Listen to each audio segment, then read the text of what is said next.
ঘুরছে বাংলাদেশের পোশাক তৈরি শিল্পের চাকা।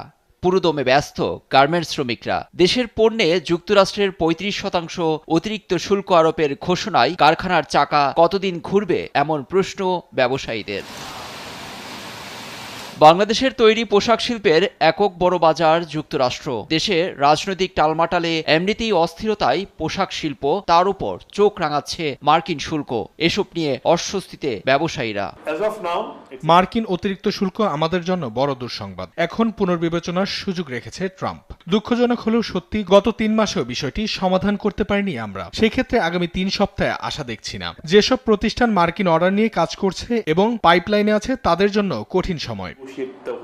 ২০২৪-২৫ অর্থবছরে যুক্তরাষ্ট্রের বাজারে $৮৬৯ কোটি পণ্য রপ্তানি করেছে বাংলাদেশ, যা দেশের মোট রপ্তানি আয়ের ১৮%-এর বেশি। এ তথ্য জানিয়েছে জাতীয় রাজস্ব বোর্ড। রপ্তানি বাংলাদেশি পণ্যের ৮৭%-এর বেশি তৈরি পোশাক। সুতরাং ট্রাম্প প্রশাসনের শুল্ক কার্যকর হলে বড় ধাক্কাটা পড়বে পোশাক খাতেই।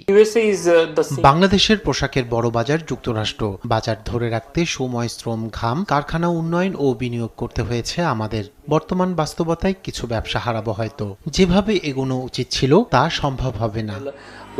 বাংলাদেশ সহ ১৪ দেশে পণ্য শুল্ক হার নির্ধারণ করে একযোগে চিঠি দিয়েছে যুক্তরাষ্ট্র, যেখানে নাম নেই প্রতিযোগী দেশ চীন, ভিয়েতনাম, ভারত ও পাকিস্তানের, যা বাংলাদেশের পোশাক শিল্পে এক অশনি সংকেত। যেসব কারখানা যুক্তরাষ্ট্রে ৫০% বা তার চেয়ে বেশি রপ্তানি করে, শেষ পর্যন্ত অনির্দিষ্টকালের জন্য বন্ধ হতে পারে এসব কারখানা। এমন সময় শীঘ্রই বিকল্প বাজার ধরা সম্ভব নয় বলছেন এ ব্যবসায়ী।